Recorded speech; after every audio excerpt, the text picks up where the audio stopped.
দাজ্জাল কে? এটা ফেরেশতা নাকি জিন না মানুষ? কি এটাও একটা প্রশ্নের বিষয়। কিভাবে? দেখুন, আল্লাহ নবী সাল্লাল্লাহু আলাইহি ওয়াসাল্লাম বলছেন নূহ আলাইহিস সালামের সময়ও নূহ আলাইহিস সালাম তার কওমকে দাজ্জাল সম্পর্কে সতর্ক করেছেন। তার মানে পৃথিবীর সূচনা থেকে সে পৃথিবীতে ছিল এবং সে বের হবে শেষ জামানায়, এবং বের হয়ে সে তার অনুসারীদেরকে নিয়ে বিশ্বটাকে শাসন করবে। তার মানে অনেক লম্বা একটা হায়াত সে পেয়েছে। কোন জাতি এত লম্বা হায়াত পায় বলেন তো? কোন জাতি, মানব জাতি এত লম্বা হায়াত পায়? একটা মিস্টেরিয়াস ক্যারেক্টার দাজ্জাল। সে কি? তারপরে দেখুন, নবী সাল্লাল্লাহু আলাইহি ওয়াসাল্লাম একটা হাদিসের মধ্যে বলেছেন যে তাকে ওই তামিম দারির ওই দ্বীপে বন্দী করে রাখা হয়েছে। আপনারা হাদিসটা জানেন? দ্বীপে বন্দী থাকা অবস্থায় তাকে সাহাবীরা দেখেছেন অনেক বিশাল আকৃতিতে, ঠিক আছে? এবং সাহাবীদেরকে সে প্রশ্ন করছিল, তামিম দারিকে প্রশ্ন করছিল যে বাইসানের খেজুর বাগানে খেজুর কি ধরে? বলে হ্যাঁ ধরে। সে বলছে অচিরেই আর ধরবে না। তারপরে বলছে তাবারিয়া হ্রদে কি পানি আছে? সাহাবীরা বলছেন আছে। বলছে অচিরেই পানি থাকবে না। তোমাদের ওই উম্মি নবীর কি খবর? সাহাবীরা বলছেন যে তিনি মক্কা থেকে মদিনায় হিজরত করে এসেছেন, বদরের যুদ্ধ হয়েছে, বালতির মতো তার অবস্থা, একবার এদিকে পাল্লা ভারী হয়, একবার এদিকে পাল্লা ভারী হয়। মানে বদরে জিতেছেন, উহুদে বিপর্যস্ত হয়েছেন। তখন এই ব্যক্তি বলছে যে তোমাদের জন্য উত্তম হবে ওই ব্যক্তির অনুসরণ করা। দাজ্জাল এই কথা বলছে, তোমাদের জন্য উত্তম হবে ওই উম্মি নবীর অনুসরণ করা। তখন সাহাবীরা জিজ্ঞাসা করছেন আপনি কে? তো সে বলছে যে আমি হচ্ছি দাজ্জাল। আমাকে অচিরেই এখান থেকে মুক্ত হওয়ার অনুমতি দেওয়া হবে, তখন আমি এই পৃথিবীটাকে শাসন করব। এখানে সাহাবীরা দেখে আসছেন, যারা দেখে আসছেন তারা পরে ইসলাম কবুল করেছেন। তখন তারা মুসলিম ছিলেন না, খ্রিস্টান ছিলেন। কথা বুঝতে পারছেন? তার এখানে আমরা তাকে একটা বিশাল দেহি দেখলাম, শিকল দিয়ে বন্দী। আবার নবী সাল্লাল্লাহু আলাইহি ওয়াসাল্লাম একদিন মদিনার মধ্যে উমর রাদিয়াল্লাহু আনহুকে নিয়ে হাঁটছেন, সহিহ মুসলিমে আছে। খবর পাওয়া গেল যে মদিনায় একটা যুবক ছেলে আছে, ইহুদি মায়ের সন্তান একটা যুবক ছেলে, যার চুলগুলা কোকড়ানো, চোখটা একটু ফোলা, যার আলামতগুলা দাজ্জালের সাথে মিলে যাচ্ছে। তখন নবী সাল্লাল্লাহু আলাইহি ওয়াসাল্লাম ওমর ইবনুল খাত্তাবকে নিয়ে ওদের বাসায় গেলেন। দেখলেন খেজুর বাগানে সে বসে আছে, মনোযোগ দিন।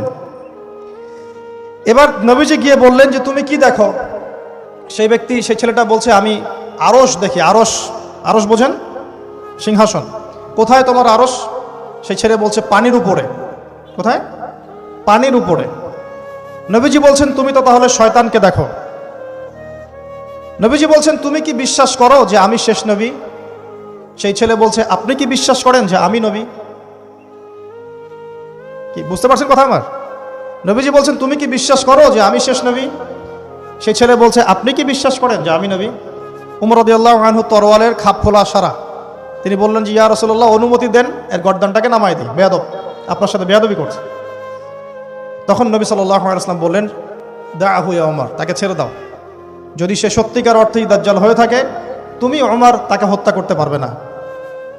কেন হত্যা করতে পারবেন না? কারণ দাজ্জালের নিহত হওয়া লেখা আছে ঈসা আলাইহিস সালামের হাতে। কার হাতে?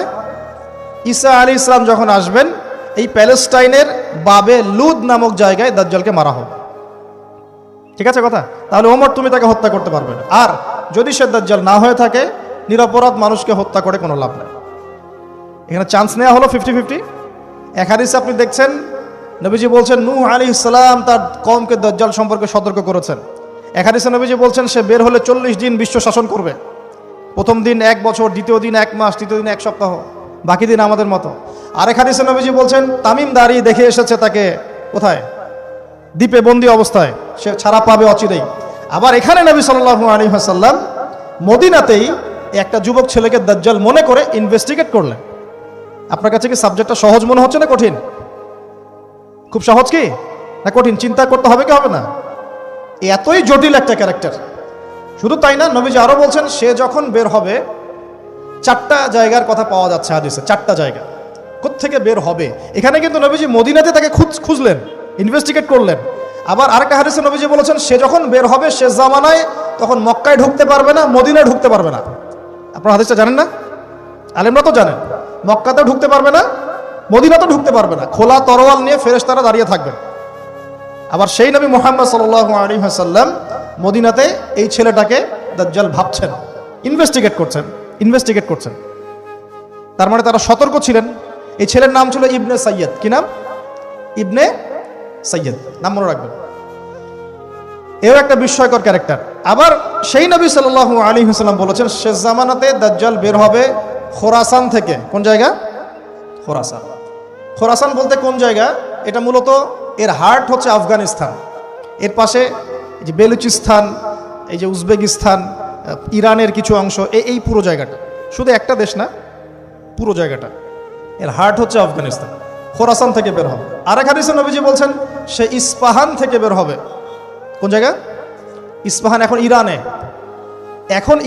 ভৌগোলিক বিষয়ে যখন তখন চেঞ্জ হয়ে যায়, হয় কি না?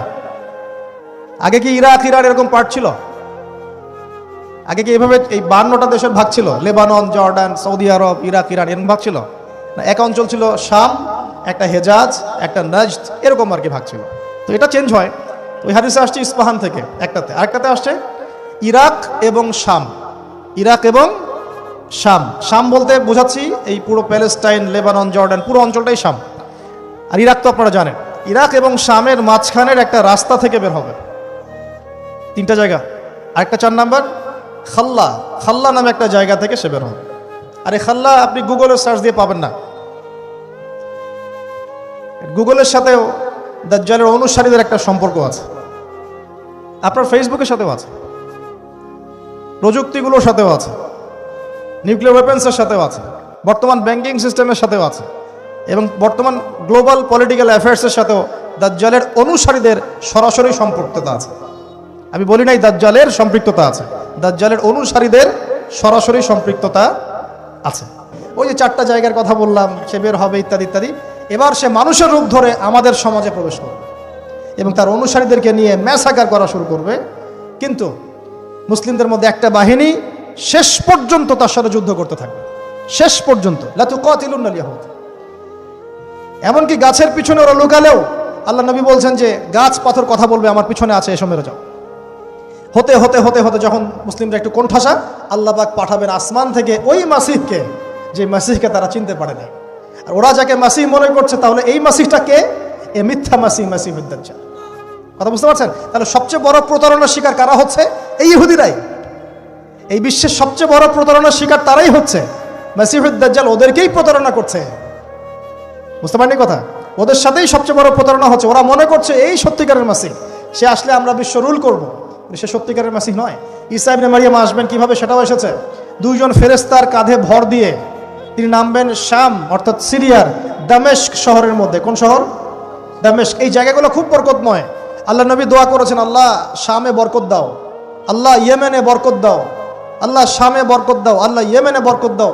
আর মুসলমানরা বলছিল, আল্লাহ রসুল আমাদের নাজদেও বরকত দিতে বলেন, আমাদের নাজদেও বরকত দিতে বলেন। আল্লাহ নবী বলছেন যে নাজদে বরকত না, বরং ওখান থেকে ভূমিকম্প বের হবে, ওখান থেকে শয়তানের শিং বের হবে। চিন্তা করে, ওই যে বললাম নাজদিরা তুর্কিদের বিরুদ্ধে যুদ্ধ করেছিল, অটোম্যান এম্পায়ারের বিরুদ্ধে যুদ্ধ করেছে ব্রিটেনের সাথে হাত মিলিয়ে।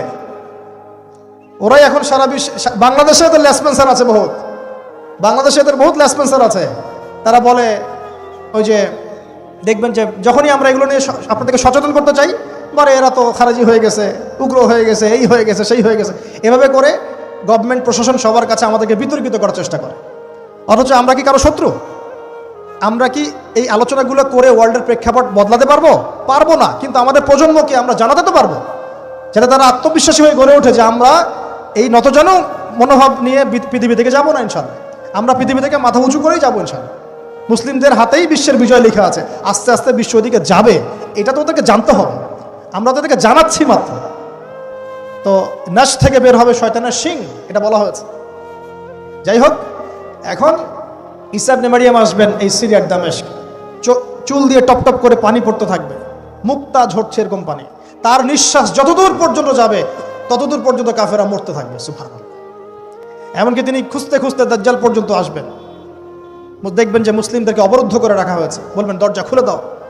নামাজের ওয়াক্ত হবে, আজান দেওয়া হবে, ফজরের ওয়াক্ত, ভাই আমরা যদি ফজর মিস করি আমরা আসলে ওই বাহিনীতে যোগ দিতে পারবো না, বেঁচে থাকলেও জানি না আমরা অত বছর থাকবো কিনা পৃথিবীতে, আল্লাহই ভালো জানেন, এটা আমরা জানি না। কিন্তু এই বিজয় সুবহে সাদিকের সময় লেখা আছে, আজান হয়ে যাবে, ইমামুল মাহদি তাকে বলবেন ইমামতি করুন আপনি। ঈসা ইবনে মারইয়াম বলবেন না, এই উম্মতের জন্য ইমামতির অধিকার দেওয়া হয়েছে। বলেন সুবহানাল্লাহ। তিনি ইমামতি করবেন না, বরং মুক্তাদি হবেন। দরজা খুলে দাও, নামাজ শেষে দরজা খুলে দেওয়া হবে। দাজ্জালকে খুঁজতে খুঁজতে খুঁজতে এই প্যালেস্টাইন, এই জেরুজালেমের বাবে লুদ নামক জায়গায় তিনি পৌঁছাবেন।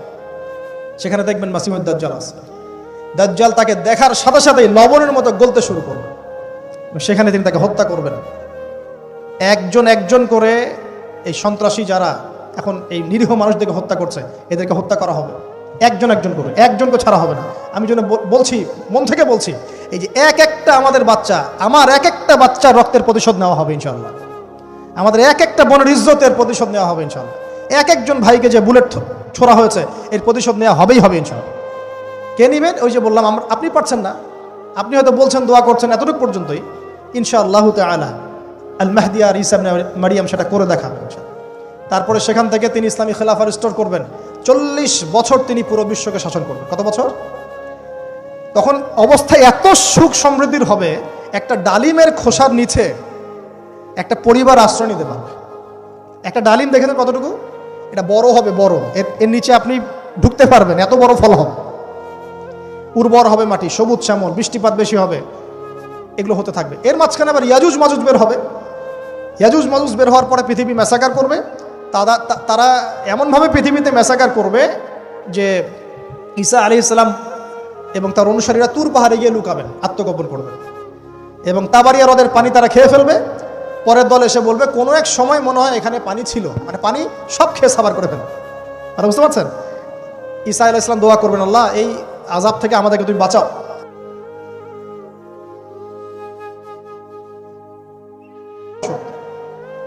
এরপর 40 বছর এভাবে চলে যাবে, ঈসা আলাইহিস সালাম ইন্তেকাল হবে। তারপরে হাদিসে আসছে মানুষ আবারও খারাপ হওয়া শুরু করবে। এত খারাপ হবে, এত জঘন্য হবে যে আল্লাহ শব্দটা বলার মতো একটা মানুষ আর পৃথিবীতে থাকবে না। একটা মিষ্টি মৃদু একটা বাতাস আসবে, এই বাতাস মুমিনদের বগলের নিচ দিয়ে প্রবাহিত হবে, এবং যার অন্তরে এক সরিষা দানা পরিমাণ ঈমান আছে ওই বাতাসে তার জান কবজ হয়ে যাবে। বাকি থাকবে সব এই যে গরু ছাগল হাঁস মুরগির মতো মানুষ, গবাদি পশু। আল্লাহ বলার মতো মানুষ নাই, রাস্তা মরে মরে জেনা করবে। এটা আরো অনেক পরের কথা, অনেক পরের কথা। আমরা ওই যুগ দেখতেও চাই না, বাঁচতেও চাই না ওই যুগে, তাই না ভাই? আল্লাহ পাক বলছেন এরপরে, আল্লাহ রাসূল সাল্লাল্লাহু আলাইহি ওয়াসাল্লাম বলছেন এরপরে একদিন সকালে হঠাৎ করে দেখবে কেনা বেচা করতে করতে, কথা বলতে বলতে, পানি পান করতে করতে, খাবার খেতে খেতে এই যে পশ্চিম দিক থেকে সূর্য উঠে গেছে। তার মানে কি ওই দিন কিয়ামত হয়ে যাবে, এবং এটা এত ফাস্ট হবে, এত দ্রুত হবে। আল্লাহ রাসূল সাল্লাল্লাহু আলাইহি ওয়াসাল্লাম বলেছেন যে কেউ বাসায় ফিরে যাবে, আহাল পরিবারের সাথে একটা দেখা করবে, এই সুযোগ পাবে না। একদম ইনস্ট্যান্ট ডেট ছয়। একটা বজ্রনীনাদ, প্রচণ্ড মানে শব্দ, এটাতে বিকট একটা শব্দে পুরো মহাবিশ্ব তোলপাড় সৃষ্টি হয়ে যাবে, একদম শেষ। এই হলো সিঙ্গার প্রথম ফুক, শেষ, সব ডেট। এই যে আমাদের এত বাহাদুরি, এত কিছু সব শেষ। মানে পৃথিবী আস্তে আস্তে ওর শেষের দিকে যাচ্ছে। এগুলো ভাই বিশ্বাস করেন, পৃথিবীর সমস্ত সংগঠন, জালেম, কাফের, ফাসেক, মুশরিক, মুনাফিক যা আছে পৃথিবীতে একত্রিত হয়েও এই সত্যটাকে কেউ টলাতে পারবে না। আমরা সারা মুসলমানরা মিলেও যদি এই সত্যটাকে টলাতে চাই, পারবো না। মানে আস্তে আস্তে আলটিমেট গোল এটাই পৃথিবীর। এরপরে কিয়ামত, তারপরে তো আপনারা জানেন কি হচ্ছে, ফামান ইয়া'মাল মিসকালা যাররাতিন খায়রান ইয়ারাহ, এক চুল পরিমাণ যদি ভালো কাজ কেউ করে থাকে তাকে সেটা দেখানো হবে। ওয়া মান ইয়া'মাল মিসকালা যাররাতিন শাররান ইয়ারাহ, এক চুল পরিমাণ খারাপ কাজ আমরা কেউ করে থাকলে দেখানো হবে। তবে যারা লা ইলাহা ইল্লাল্লাহ এই তাওহীদের উপর থাকবে, যত বড় গুনাহ করুক না কেন আল্লাহ মাফ করে দিবেন ইনশাআল্লাহ, ইনশাআল্লাহ। কারণ আমাদের জন্য নবী সাল্লাল্লাহু আলাইহি ওয়াসাল্লাম সুপারিশ করবেন। তাই বলে কি আমরা গুনাহ করতে থাকবো এখন? এটা নবী সাল্লাল্লাহু আলাইহি ওয়াসাল্লামের শান, তার মর্যাদা। আল্লাহ রাসূল সাল্লাল্লাহু আলাইহি ওয়াসাল্লাম এই কথা বলে গিয়েছেন যে কবিরা গুনাহগার মুসলমানদের জন্য আমি সুপারিশ করব। তাওহীদের উপর যারা থাকবে ইনশাআল্লাহ জান্নাত, শিরকে থাকলে, কুফরিতে থাকলে জাহান্নাম ছাড়া কোনো গতি নেই। এই হলো পৃথিবীর শেষ। আমরা তো জান্নাতে যেতে চাই কি চাই না ভাই? তাহলে এখন আমরা জানি যে এই অবস্থা কেন হচ্ছে, কেন জেরুজালেম নিয়ে এত কিছু হচ্ছে, কেন ওখানে ওরা এত অত্যাচার করতেছে, ওরা কি চায়। ওরা চায় এই জায়গা শুধু না, পুরো হোলি ল্যান্ডটা দখল করতে চায়। তারা দাজ্জালের জন্য মঞ্চ প্রস্তুত করতে চায়, সোজা কথা। তারা মুসলিমদেরকে সেখান থেকে বের করে দিয়ে ওই জায়গাটা একটা দাজ্জালীয় স্টেট কায়েম করতে চায়। সেখান থেকেই মাসিহুদ দাজ্জাল বিশ্বকে নেতৃত্ব দিবে, এমনটা আসতেছে ভবিষ্যতে। তবে সেই নেতৃত্ব, সেই রাজত্ব, সেই ক্ষমতা চিরস্থায়ী হবে না। মুসলিমরা আবার জেগে উঠবে ইনশাআল্লাহ। ওই জায়গায় ঈসা আলাইহিস সালাম যতক্ষণ খিলাফা কায়েম করছেন না, কিয়ামত হবে না।